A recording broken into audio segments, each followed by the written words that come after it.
Blood was trickling down my wrists, the metal biting hard, cold, almost burning where the cuffs dug into my skin.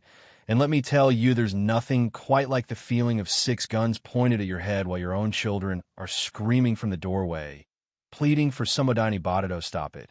And one of the cops just snickers like this is entertainment, right up until I say a single sentence that changes everything, turns that snicker into the kind of silence you can feel in your teeth.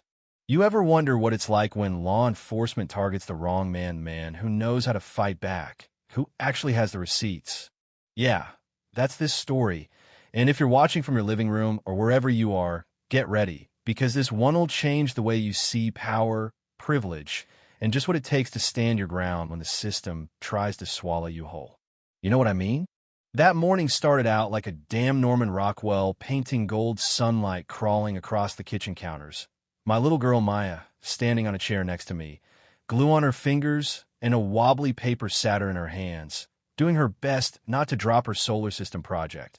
While out the window, my boy Jamal is shooting hoops in the driveway, 12 years old, all legs and hustle, just the regular soundtrack of our weekend.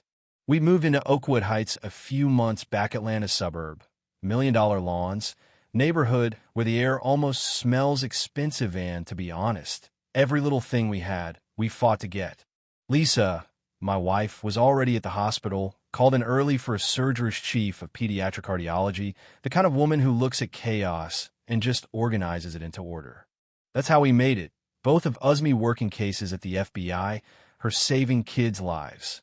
From the outside, we look like the American dream in action, but even dreams have shadows. You learn to notice the shadows, the side eyes at the mailbox, how neighbors close their blinds when you mow the lawn, or how their kids disappear the second yours walk out the door. Oakwood Heights only had 7 black families. You don't have to spell it out, not when you're living it. Last week, police stopped a teenage neighbor kid was jogging, headphones in, minding his own business. Suspicious person, they said. His dad called me afterward. We didn't need words to know what that really meant. It was a Saturday, so I try to be present, you know? But duty always calls. My phone buzzed Assistant Director Jackson. He never calls unless something's burning. So I ducked into my home office. Jackson's voice is the kind that makes you sit up straighter, tells me our police corruption case is at a breaking point, systematic racial profiling, dirty money, names we haven't nailed down yet. Keep it tight, he says, no slips, not even with family. I hang up and check my badge and gun in the safe behind the family photo because old habits die hard. Jamal's hungry. Maya's ready to go. So I load the kids in the SUV. Normal morning, normal family. Except across the street, Karen Whitfield is watching. Neighborhood watch, 8 years running. Always knows who's coming and going. She's the type who'd swear she's not racist, but somehow she's always got the police on speed dial just in case. Today, she decides my son running back to grab his basketball is suspicious. She calls it an armed blackmail, forcing kids into a vehicle. She gives details that exist only in her mind, paints a picture that fits the story she's been telling herself her whole life.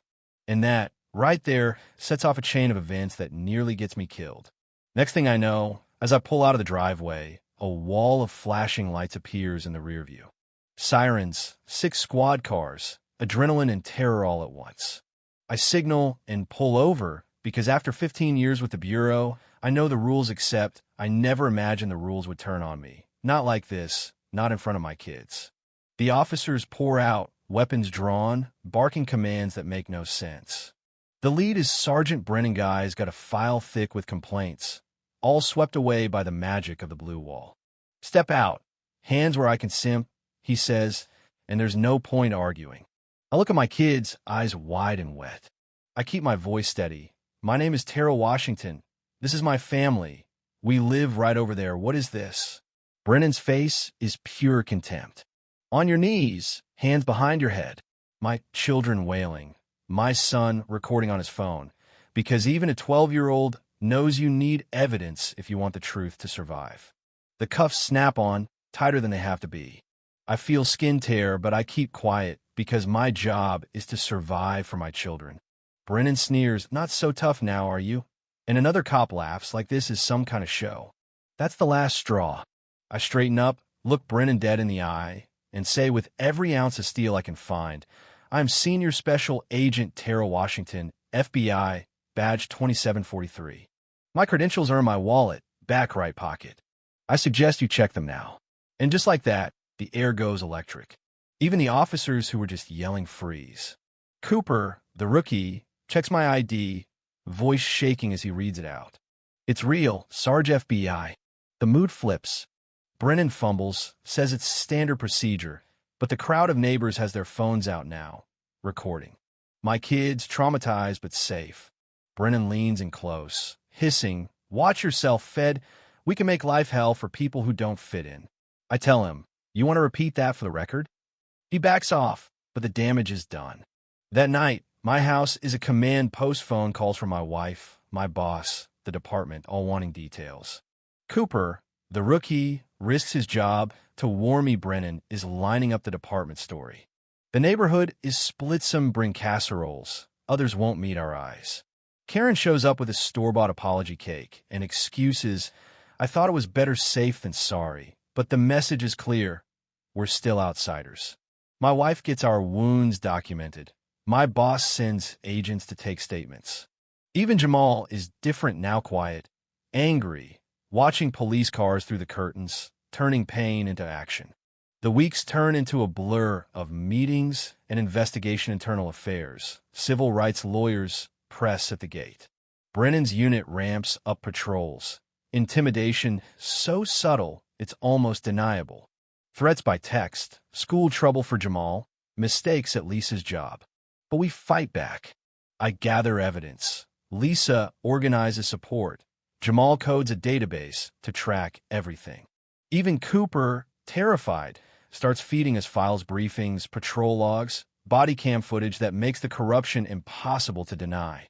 Then, a twist. Cooper's partner, Martinez, hands me a thumb drive with recordings of Brennan instructing officers to target problem residents, meaning us, and anyone who looks like us. The pattern's too big for one family. We find ties to real estate developers, city officials, all profiting off driving minorities out, tanking property values, flipping homes for millions. When Karen finally confesses at a neighborhood meeting that Brennan encouraged her calls, other neighbors admit it too, and suddenly we're not just fighting for ourselves, we're fighting for everyone who's ever been told they don't belong. The evidence piles up. National media picks up the story after Jamal's video leaks, maybe by accident, maybe not. The FBI authorizes full-scale raids, and at dawn, we watch Brennan and his allies led away in cuffs on the morning news.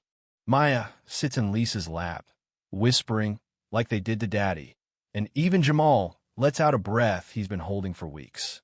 It's not over, though. DOJ gets involved, consent decrees are signed, the whole rotten system dragged into the light. Some neighbors leave, some stay and learn. Lisa sets up a program for trauma survivors. I'm offered a new job leading public integrity. Jamal starts a youth group teaching kids their rights. But healing takes time. Maya still flinches at sirens. Jamal still watches every cop car and may still see that scar on my wrist and know we bent the arc toward justice, but we didn't break it. The community is changed for better or worse. Privilege and pain tangled up in every barbecue, every school pickup. Systems don't change because one family stands up the change, because enough people finally say enough. So what about you? What would you have done? Take the money and hide, or fight even when it feels like nobody's listening? Hit like if you believe justice is worth the pain. Subscribe if you want more stories like this. And leave a comment though you think exposing the truth is worth risking everything you love, or is it better to just keep your head down and survive? That's the real question. Thanks for sticking with me. Remember, justice doesn't come to those who wait. It comes to those who refuse to look away. Xin chào các bạn, mình là Trinh, mình phụ trách viết content. Trên đây là những công việc của mình, là mình lên mạng xã hội tìm hiểu những. How long in a justice? It is cold, yeah. Next one? Alright. Thank you, man.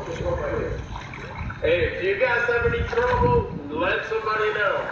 Please. after the tree to hold on to. Yeah, there were.